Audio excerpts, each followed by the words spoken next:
Jake Reynolds was not a hero. He was not famous. He was not even that smart. He was just a regular space technician, working late nights, fixing broken satellites and cleaning space junk around Earth. His life was boring and quiet, exactly how he liked it. But everything changed one night when his communicator buzzed with a strange noise. Jake rubbed his eyes and looked at the OLED screen. The signal was not from Earth.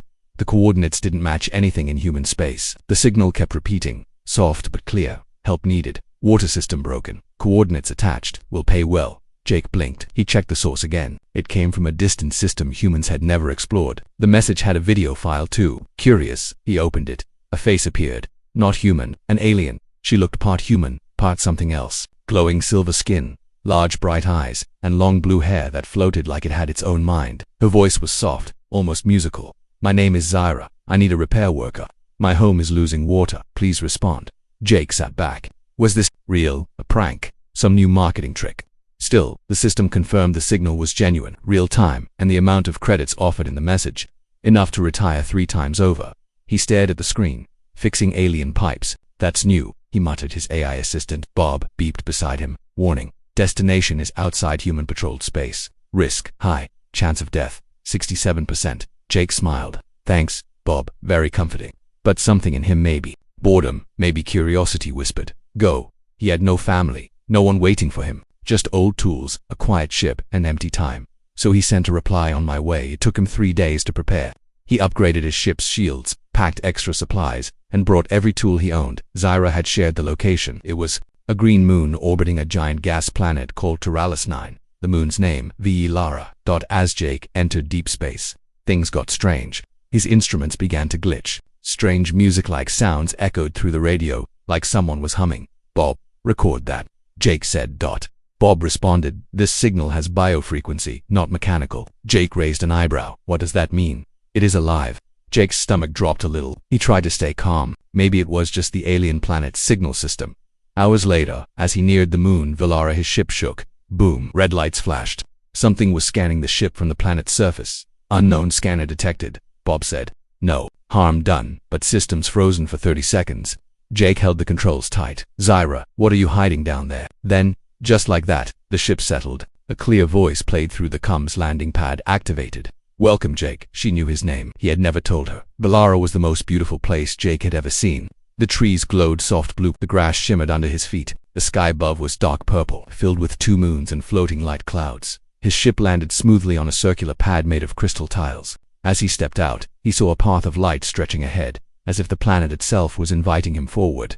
Jake walked slowly. No sounds, no creatures, no people. Only that strange blue path, like a glowing river on the ground. After 10 minutes of walking, he reached a strange dome-shaped house. It looked grown, not built. Like a living plant, it shaped itself into a home. The door opened with a soft whoosh. Warm air and soft music poured out. And there she stood, Zyra, just like the video, but more beautiful. Her skin pulsed with soft light, like waves on a beach. Her eyes studied him with interest. Not fear, not joy, something else. You came, she said gently. I guess I did, Jake replied. You said your water system was broken. Zyra nodded. Yes, it is very old, and connected to everything. Jake pulled out his scanner. Okay, show me the pipes. She smiled, turned, and walked deeper into the dome. Jake followed, trying not to notice how her hair floated behind her like a living thing. The inside of the house was full of plants and lights, but no furniture. In the center, a crystal pool glowed softly. Zyra pointed to it. The water comes from there, but now, the flow has stopped. I fear the system is dying. Jake scanned the pool. The pipes weren't normal. They weren't even metal. They were grown into the walls, like roots. Strange design, he muttered. Organic. Zyra nodded. Yes, everything here is alive, even the system. Jake started checking the pipes, feeling more nervous with each step. Something about the system was strange. It didn't just move water, it moved energy, and it was connected to her. As he worked, Zyra stood close, too close. You are not like the others, she whispered. Jake paused. Others? Zyra said nothing. Back at the ship, Bob suddenly beeped with a warning. Bioscan complete. Local female is in mating season. Warning, do not engage. Back in the dome, Zyra's eyes glowed brighter. Her smile deepened. You're not leaving yet, she said softly. Jake had a feeling he was in for more than just a plumbing job. Asterisk, Jake didn't sleep that night. Not because of fear, not even because of Zyra's strange behavior. It was because the walls of the dome whispered. Yes, whispered. When he lay on the soft floor to rest, the walls around him began to hum, not loud, just enough to feel like a dream was speaking to him, like a voice hiding in the wind. He couldn't understand the words. Maybe they weren't words at all, just ... feelings. And every time he closed his eyes, he felt watched ... not just by Zyra ... by the house at sunrise or whatever. Passed for sunrise on Velaraj, got up, stretched and checked his tools. His scanner blinked with alerts. Biosignals rising. Hormonal spike in female lifeform nearby. Mood highly active, suggests distance. Bob's voice buzzed through the small earpiece in Jake's suit. Reminder, subject Zyra is in alien mating season. Stay professional. Jake sighed. I just came to fix some pipes, not ... whatever this is. Zyra entered the room like she floated instead of walked. Her skin glowed brighter in the morning light, soft silver with waves of color that shimmered across her face. She smiled when she saw him. You did not sleep. Jake gave a nervous laugh. Hard to sleep when the building whispers to you. Zyra tilted her head as if amused. It welcomes you. Valara likes you. Jake blinked. The planet likes me. Zyra nodded. She feels you. She listens to your energy. Jake mumbled under his breath. Okay, totally normal. Planet has feelings now. They moved to the central chamber again. Jake crouched near the glowing crystal pool. He began checking the organic pipes, scanning the flow and pressure. Something was off. The pipes pulsed gently like veins, and the energy moving through them wasn't just water. It was some kind of liquid light, alive and warm. His scanner picked up something else. The pipes were connected to Zyra's body. Literally, are these fused to you? He asked. Zyra walked closer, her voice calm. I was born in this house. We are one. What feeds me? ... Feeds Valara. Jake leaned back slowly. Right. Of course, you and the planet are ... roommates. Zyra smiled again, almost teasing. We are more than that. Jake tried to stay focused, but it was hard. Zyra was always close, always watching. She offered him glowing fruits. She sat near him, too near. Her questions got more personal. Do humans bond with touch? What do your hearts feel when you are chosen? Is your skin always warm? Jake felt sweat on his forehead. He needed to finish the repair fast and leave. While inspecting deeper pipe routes, Jake found something odd: a locked tunnel beneath the pool, sealed by energy. He asked Zyra about it. She looked away. That part is closed, old, it's no longer safe. Jake didn't believe her. He used a small drone to scan inside. The tunnel wasn't empty. It led to a chamber with stone walls and carvings of alien figures performing some kind of ritual, and there were bones, human bones, old, scattered. His breath froze. He backed away from the screen. Zyra. Who else came here before me? Zyra stood in silence for a moment, then said softly, not everyone was kind, not everyone left. Jake's heart beat faster. You said you needed help, not a sacrifice. Zyra stepped forward, voice calm but firm. I never lied. The system is dying, and only certain energy can power it again. Jake took a step back. What kind of energy? Zyra's eyes began to glow, slowly turning from soft blue to golden. Life energy, emotional energy, human energy. Suddenly the dome sealed. The walls lit up with red veins pulsing like a heartbeat. Jake ran to the exit, but it was locked. Zyra didn't chase him. She stood still. Watching you were different from the others, she said. You came willingly. That changes the bond. Jake pulled out his plasma torch, hand shaking. Bob, he whispered, run emergency override. Bob's voice replied, system jammed. This dome has living security. No escape possibly. Jake backed toward the wall, eyes scanning for another way out. Zyra stepped closer, her glow bright now, almost too bright to look at. I can control it.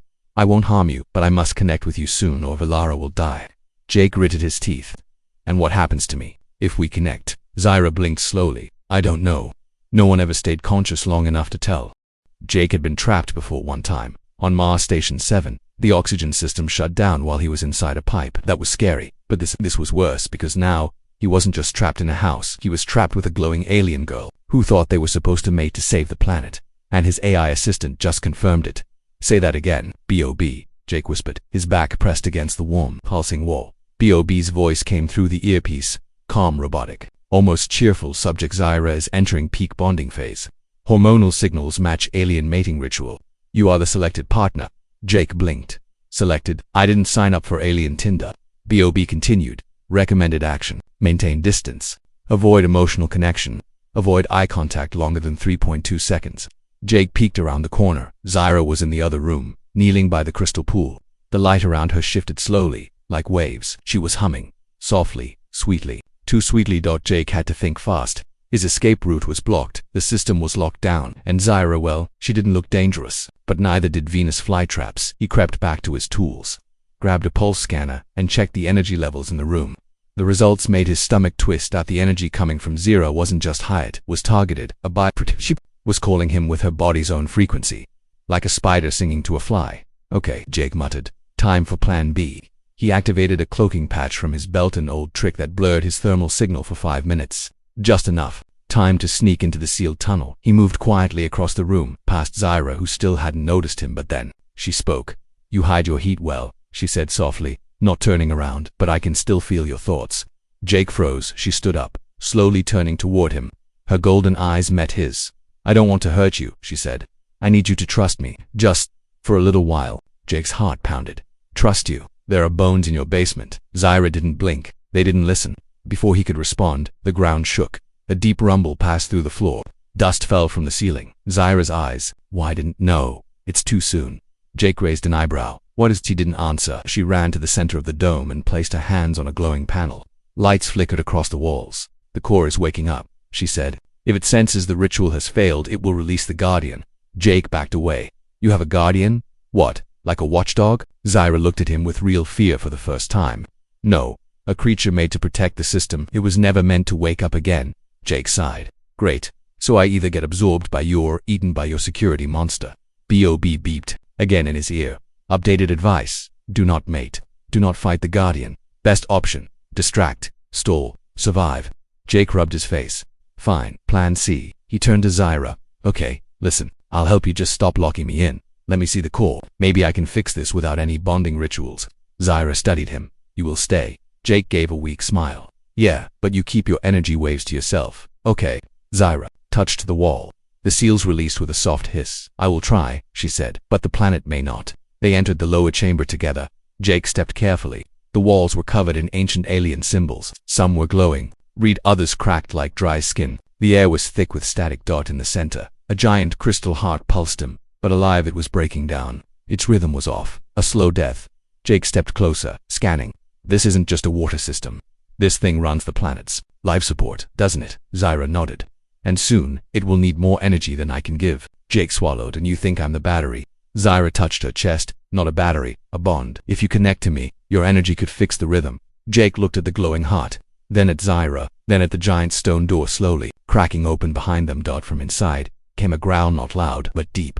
Ancient. Bob whispered in his ear. Guardian awakening, begin. Final decision phase, connect or run. Asterisk. The growl from behind the stone door didn't sound like a roar. It sounded like breathing. Heavy, slow, ancient, like something had just woken up from a long, angry dream. Jake stared at the door. It was tall, cracked down the middle, with deep claw marks along the edges. Dust fell as the center shifted. By inch, Zyra stepped in front of Jake. Her voice was calm, but her fingers shook. You were not supposed to hear that. Jake stepped back. Yeah, I wasn't supposed to see bones in your basement either, but here we are. Zyra didn't answer. Her eyes were locked on the door. Bob, in Jake's ear, chimed in softly. Guardian life sign confirmed. Class Titan. Defense level. High recommended response. Panic. Jake whispered. Bob, if we live through this, I'm switching to a funnier AI. The door opened a little more. Warm air rushed out thick and heavy. It smelled like burned stone and old electricity. A deep voice, not a voice but a feeling, pushed into Jake's mind. Intruder detected. Bond incomplete. Core at risk. Jake grabbed Zyra's shoulder. What does it mean? Why is it calling me an intruder? Zyra looked down. Because you didn't finish the connection. The system believes you're trying to harm the heart. Jake pointed at the door. And that's the security system. What is it, your dad? Zyra didn't smile. Worse, it was built before me, before my people. It protects the core with one rule. If no bond is complete, outsiders must be removed. Jake backed up. Removed. Like ... removed. Z nodded yes, permanently. A giant claw poked through the door. Crack. It wasn't metal. It looked like stone but moved like muscle. The claw tapped the floor once. Boom. The ground shook. Jake knew he had minutes, maybe seconds, so he did what he always did when things went wrong. He looked for a back panel while Zyra tried to slow the door with a chant in her alien tongue. Jake ran to the pipes along the wall. They pulsed like veins, leading from the heart crystal deeper into the ground. He tapped on one. Hello. He ripped off a side cover and found something strange. Not wires, not water, but memory strands. Thin glowing lines with blinking lights like neurons. The pipes were organic computers. Each pipe stored data, and that data was alive. He scanned one with his wrist tool. The translation came in broken flashes. Data log visitor, one name, Edward Cross connection. Failed result, drained. Jake blinked. He scanned another. Visitor to name Dr. Gia Lin connection. Attempted resistance. High result, dead. Jake stepped back, cold running through his chest. They weren't just fixing a system. They were feeding it with people. Zyra, he shouted. This whole thing, it's a trap. These pipes, this system, it doesn't just need energy, it eats people. Zyra turned to him, her eyes now glowing red with stress. No, we're not supposed to kill. The connection is meant to be shared. It only takes when the other side resists. Jake stared at her. So if I willingly bond, I survive, she hesitated. No one ever tried. That wasn't comforting. The door behind them shook again. A second claw came through. The head of the creature was still hidden, but Jake could now hear its heartbeat. It wasn't just loud, it was in his bones. Bob whispered. Warning, Guardian heartbeat syncing with core. Full emergence in 92 seconds. Jake turned back to the pipes. He spotted one strand blinking differently than the others, green instead of red. He scanned it. Visitor 7 name, Zyra Valari. Result, partial bond, energy level, incomplete. Status linked. He froze. Zyra, you were a visitor too. She looked away. I came here long ago. I was chosen. I tried to bond with the system, but I was too young. The planet didn't accept me fully. Jake stepped toward her, realization hitting him. That's why you need me. You were the last piece, and I'm the spark. Zyra's voice softened. If we bond, together the Guardian will go back to sleep. The system will live. I will live. Jake looked at the shaking door, then at her glowing eyes, then at the strange living pipes crawling through the walls. He had no idea what bonding meant, no idea if he'd survive. But he did know one thing. If that monster came through the door, they were both dead. He took a breath. Okay, let's connect, but we do it my way. Zyra stepped close. What way is that? Jake grinned. The human way. Fast, loud, and slightly illegal. Jake was never trained for alien bonding. He fixed leaking reactors, unclogged ship toilets, and once rebooted a vending machine AI with a spoon. But now, here he was standing inches from an alien girl, glowing like a living star, about to connect minds with her, just to stop a giant stone monster from crushing them both. This was not in the manual. The door behind them groaned louder. A crack split through it. Through the gap, a sliver of black muscle flexed. Whatever was behind that wall was now fully awake. Bob whispered into Jake's earpiece. Emergency override impossible. Guardian class, planet-born, physical weapons, ineffective. Recommend, run or hide inside your own grave. Jake rolled his eyes. You're really not helping today, Bob. Zyra stepped closer, her voice like wind through glass. If we connect, our energy might fix the heart crystal. But you must open your mind. Let me in. Jake raised a finger. Yeah, about that. Quick change of plans. He pulled a metal sphere from his toolkit and tapped it twice. It lit up. Buzzing. EMP grenade. Zyra asked. Not quite, Jake said. It's a neural scrambler. It won't stop the Guardian, but it'll give us 30 seconds of freedom. If this whole bonding moment turns ugly. Zyra tilted her head. You do not trust me. Jake looked at the pipes, the bones, the way the walls watched. No offense, he said. But the last time someone offered to connect with my soul, they also tried to steal my kidneys. He moved to the crystal heart, crouched beside it, and linked his wrist scanner. Me try one last thing, he muttered. He started a data injection human code into an alien system. It was risky, but if it worked, maybe he could rewrite the connection protocol, create a shortcut, avoid the full bond. The crystal flickered. Just for a moment, Zyra gasped. What did you do? Jake grinned. I told it a story, a human one, about survival, choice, and a technician who refused to become a battery. Boom. The floor shook. The Guardian's claw smashed through the wall, grabbing empty air just meters away from them. Zyra panicked. It's coming. Jake shoved the sphere into the ground. Now we run. The scrambler pulsed, the air shimmered. The lights in the dome flickered like a dying star. The Guardian hesitated, its sensors confused. For just a moment, it froze. That was all Jake needed. He grabbed Zyra's hand. There's a service tunnel behind the core. I saw it earlier on the map. Come on, they ran. The tunnel was narrow, curved, and damp. The walls pulsed like veins. It felt like they were running inside the body of something living. Zyra held her side. The system is fighting us. It sees you as a virus now, Jake panted. Then I guess I'm the flu. Lights exploded behind them as the Guardian's hand smashed through the dome above. The roar this time wasn't just sound, it made Jake's vision blur. Zyra stumbled. Jake caught her. You okay? He asked. She nodded weakly. The bond is breaking. I can't hold the connection much longer. If it dies, I die. Jake looked ahead. One last door sealed. He pulled out his plasma cutter. Then let's make sure you live long enough to be mad at me later.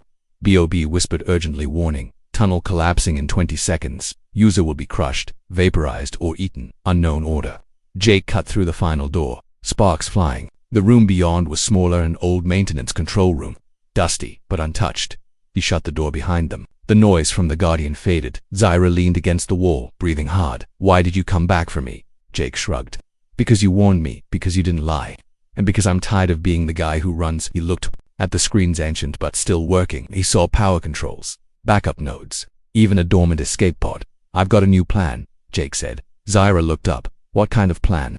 Jake smiled. Plan D. We fight the system from the inside. Human code, alien heart, let's break the rules together. Asterisk, the room was shaking. Not from explosions. Not from the Guardian's footsteps. It was shaking because the planet itself was angry. Jake had seen systems overload before on dying ships at broken mining colonies, but never like this. The screens around him flashed red.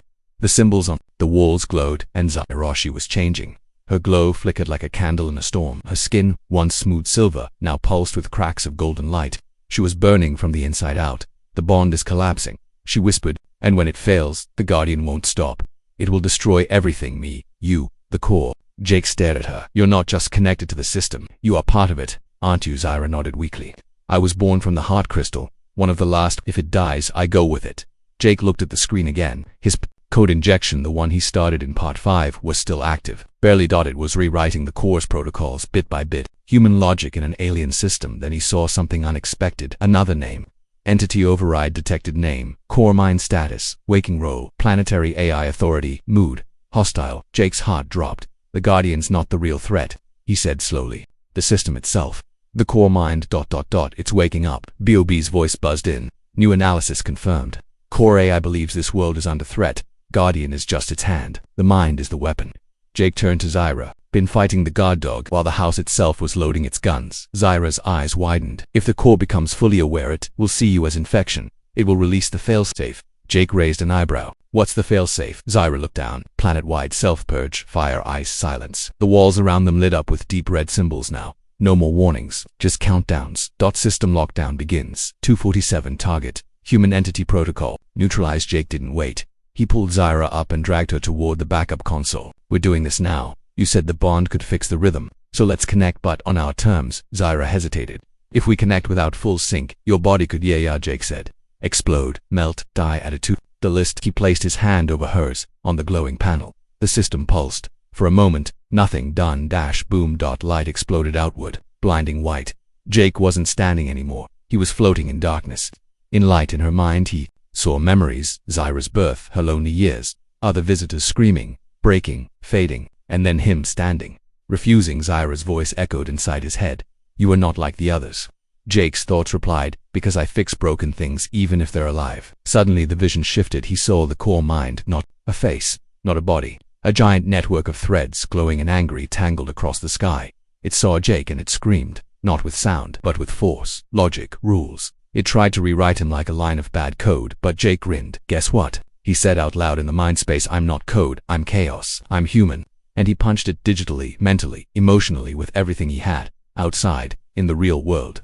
Zyra screamed as the panel sparked. Jake's body convulsed. Blood ran from his nose. But he stayed connected. The lights changed color, red to white. The countdown froze. Zyra's eyes widened. It's working, she said. He's changing the core rhythm. Then croak. The Guardian burst through the outer wall, roaring. But this time, it didn't attack. It stopped, tilted its head, and then ... Jake opened his eyes. He was on the floor, alive. Zyra stood above him, glowing brighter than ever before, her energy now stable, her voice soft. You changed the system, she said. Jake coughed. Yeah, I gave it a little human update. Less control. More freedom. Bob chimed in. Core status. Stabilized. Guardian now in passive mode. User. Still ugly. Jake smiled. Then he looked at Zyra. So now what? Zyra reached out her hand. Now, the planet breathes again. And you're part of it. Jake had saved alien satellites before. He had survived a food riot on a mining ship once, and even hacked into a stolen Martian refrigerator to rescue a stuck cat. But this, standing inside the heart of a living planet, bonded with a glowing alien girl while a creature the size of a star cruiser bowed to him. This was something else. Va. Lara was silent. No alarms, no red lights, no countdowns. The Guardiana, beast of stone and muscle, stood still beside the cracked wall, chest rising and falling slowly. Its massive glowing eyes followed Jake with something close to respect, or fear. Zyra stood at Jake's side, her hand still touching his arm. Her glow was soft now, steady, like the planet had taken its first deep breath in years. The core has accepted your logic, she said quietly. Jake gave a tired laugh. Yeah, well, I've got plenty of it left. But inside he was shaking, his body ached. His mind buzzed like a broken circuit board. The bond was still active. It hadn't fully shut down after the override. That wasn't part of the plan. Bob voice broke the silence in his earpiece. User status. Stable. Mind sync. 42%. Energy link. Permanent. Jake froze. White permanente. Bob responded. Correct. You are now partially linked to the planet. Neural echo detected, heart rhythm stored, biological merge, irreversible. Jake looked at Zyra. Did you know? Zyra nodded. The core never lets go completely, but you made it gentle. It no longer consumes, it now shares. Jake sat down slowly. Great, so I'm a part-time space plumber, part-time alien hard drive. Zyra knelt beside him. You're more than that now. You're the final link. The bridge between human chaos and Valara's order. Without you, the system would have purged everything. Above them, the ceiling opened. Soft light spilled in real sunlight. For the first time, Valara's surface skies cleared. The energy storms that had always danced above the trees faded. Bird-like creatures flew across the purple sky. The planet was waking up for real this time. Jake stood slowly. He walked past the Guardian, out onto a stone platform that had risen from the ground. Zyra followed. The forest beyond was alive, singing almost. Jake stared at it all, and then asked the one question he had been holding back. So, do I live here now? Is this it? Zyra didn't answer right away. Finally, she said, the core would be stronger with you here. You would have peace, purpose, but... Jake looked at her. But you'd be a passenger in a system that's always watching, she finished. Jake exhaled deep for the first time in his life. Someone wasn't just offering him a job or a paycheck, they were offering him a home. But it wasn't freedom. He turned toward the sky, toward his ship in orbit. Bob pinged. Ship recall activated. Flight path unlocked. You may leave when ready. Zyra stepped closer. If you go, the core will understand. It'll miss your presence, but it will live. Jake nodded. And you? Zyra smiled gently. I will live too. The bond still holds. Somewhere. He looked at her, glowing, hand hovering close to his dot. Then he did what no one before him had ever done. He let go. An hour later, the ship soared upward. Jake sat alone in the pilot's seat, staring out the window at the glowing moon below. Valara was no longer broken, it was whole, and he had been part of that. Just before the planet vanished from view, a pulse ran through the ship. Not harmful, not a scan, just a whisper deep in his mind. Come back next cycle, he smiled. Back on Valara, Zyra stood at the platform, watching the sky. The Guardian returned to its chamber. The pipes pulsed with calm rhythm. The planet rested. But in the far distance, deep underground, a new system flickered to life.